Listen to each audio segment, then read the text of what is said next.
All right, good day, ladies and gentlemen. Thank you for joining me on another great episode of your favorite political talk show, The Truth, with Ben Jokes. Kidnappers turn Edo forests into fear fields. Seminarians' 115th day in captivity. From the rugged hills of Sambisa to the deep forests of Zamfara, Nigerians have watched the menace of kidnapping spread like wildfire, but few imagined it would one day settle in the lush, fertile forest of Edo State, the heartbeat of the nation, and its sister, Delta, the Big Heart. So basically, Seminarian was kidnapped in Edo State and he has spent 115 days in captivity. Now, his own is coming out because he is popular. There are several other people that have been kidnapped and even unalived in captivity. It began in northwest Nigeria. Now it has spread to Edo State. It has come to stay in southwest and south Nigeria. Also in the southeast Nigeria, the forests are not safe. These people are moving to take over the nation. We cannot overemphasize the issue of insecurity in Nigeria. And if a change of government is not achieved, I'm afraid this will never come to an end. Now, let us look at the top story. It is the trending update. Donald Trump-led United States government has finally designated Nigeria a country of particular concern after they activated the International Religious Freedom Act on the country, and the Nigerian government has sparked a war of words with the US government by issuing a tough statement from its Ministry of Foreign Affairs rejecting that designation by the US government. Before I show you details of these top stories and how Nigerians reacted, let me quickly show you this video where Seun Okinbaloye once again did himself dirty by trying to stylishly defend the Tinubu administration. Watch this video. Are you thinking that this government is not doing well? I'm not thinking. I know. The evidence shows that they're not doing well. But the economy seems to be, there are some positives in the indices of the economy. I understand the economy has been very good to journalists. But you see, when you look at journalists, I assume that's why you're talking like that. Because if you are at the indices, let's look at the numbers. I have a feeling that you have a good grasp of economy. Yes. Are the indices not good? The macroeconomic index is not looking good. There are two things. Yeah. In the academy of economics. Yeah. We look at numbers, trends, indicators. In the real life, people look at their lived experience. And politics is based on lived experience. The macroeconomic the side actual of things, feeling the reality of the people. Yeah. Yes, because anything that moves, for example, if you grow your GDP from 3% to 4.5%, right from World Bank to anybody, to any university, will clap for you. But two things may happen. The lived experience of the people may not see it. There may also be lag. There's what's called data lag. So you have a change that has not percolated to the people. And what's going to happen? What's going to happen is that the people will feel that nothing has improved in their situation. And in the case of Nigeria, there are low-hanging fruits. There are measures that the government can take to make life more meaningful to the people. There is a way they can repurpose and redirect their budget to make sure that critical intersections in the lives of the people, which has to do with the primary needs of the people, food, clothing, shelter, healthcare, education, and transportation, that you deal with all these issues. If you don't deal with them, if people's house rents go up, so imagine a particular person who goes home, finds a letter from his landlord saying your rent has increased, gets a letter from the school that the school fees for his children has increased, gets a note from the wife that the amount you gave me last month for food is not enough now, takes the child to the hospital, finds out that he has to pay more money, and on his way to the hospital, he has to go and buy fuel. The fuel is higher than before, or he takes public transport, he pays more. There is no amount of economics you can tell the person. He's lived experience every juncture of his But life. is this Tinubu's problem or Tinubu's fault? That those who said Tinubu and his government walked in. You heard that. And of course, you know what he was about to say there. He was about to say there are those who believe that the Tinubu administration walked into a damaged economy. I don't know why Seun Okinbaloye has chosen to be demarketing himself like this. How long will you continue saying this same thing? They inherited a bad economy. Buhari was in office. His first 4 years was awful. This administration and all the people surrounding it still went around the entire country campaigning for Buhari after seeing how badly he ruled the first 4 years. The next 4 years was terrible and they defended him all through. And during the campaigns, Tinubu said he was going to continue from where Buhari stopped. So what is this trick of trying to separate this administration from the Buhari administration when they themselves said they are a continuation of the Buhari administration? And I like what Chief Adebayo said there. He said, I can see that the economy is good to you journalists. As a matter of fact, I was already satisfied with the video at that point. I just had to let you see to the end. The economy is good to you journalists. You have been paid. That's why you are sitting here to try to defend this kind of despicable economy where everything is crashing. And then Seun went ahead to ask the dumbest question, saying that, but is it Tinubu's fault? All these things that are happening in this country and the kind of inflation that we have presently, it wasn't. Yes, we know that things were bad under Buhari, but it was until the policies of this administration were implemented that we degenerated up to this point. Now, admittedly, the subsidy removal thing was talked about by all the major candidates, but the approach towards it and what to do with the money is the issue now. It is over 2 years of subsidy removal. Can we say as a nation that we have achieved more in the regime without subsidy than the subsidy regime? That is the big question. And this tweet here says, just listen to what Seun is asking. Is this Tinubu's fault? Like, are you okay? No, it is my father's fault, since it is my father that is presiding over the affairs of the nation.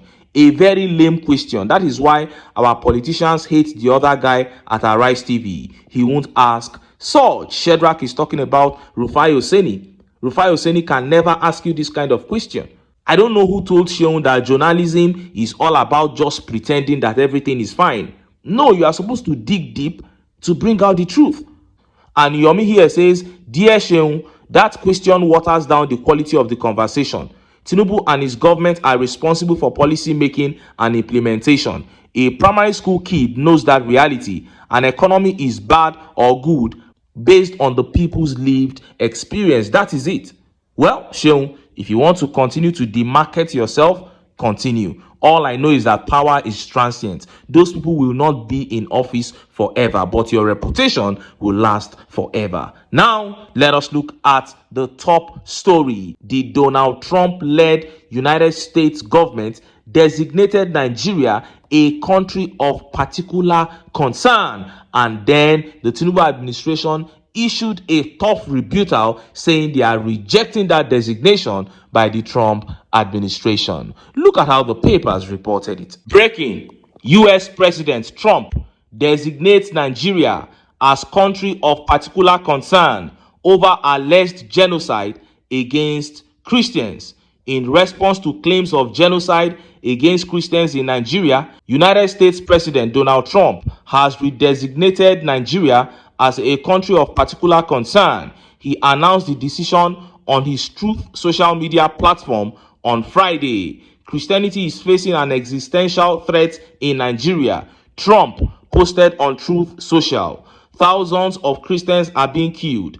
Radical Islamists are responsible for this mass slaughter. I am hereby making Nigeria a country of particular concern, but that is the least of it, he posted. Further, Trump noted that he has directed Rep. Riley Moore, Rep. Tom Cole, and members of the House Appropriations Committee to investigate the situation and report their findings to him. The United States cannot stand by while such atrocities are happening in Nigeria and numerous other countries. Trump said. And the Tinubu-led administration issued a rebuttal to that decree made by Trump. Let's take that. Tinubu government rejects Trump's designation of Nigeria as country of particular concern. The President Bola Tinubu-led Nigerian government has dismissed remarks by United States President Donald Trump alleging widespread killings of Christians in Nigeria and designating the country a country of particular concern. In a statement issued on Saturday morning by the spokesperson of the Ministry of Foreign Affairs, Kimiebi Ibiemfa, the government described the allegations as inaccurate and unreflective of the reality on the ground. The federal government of Nigeria notes the recent remarks by the US President Donald Trump alleging large-scale killings of Christians in Nigeria and calling for the country's designation as a country of particular concern. The statement read, "These claims do not reflect the situation on the ground. Nigerians of all faiths have long lived, worked, and worshipped together peacefully," the ministry stated. The government said that while it appreciates global concern for human rights and religious freedom, the allegations of persecution were not supported by facts. Reaffirming its commitment under Bola Tinubu, the ministry said Nigeria remains committed to fighting terrorism, strengthening interfaith harmony, and protecting the lives and rights of all its people. Now, when you read this statement, it sounds like the Nigerian government is actually making sense. But one thing comes to mind: the killing of that lady, Deborah. Because you can put the attacks on churches, you can put that one on terrorists.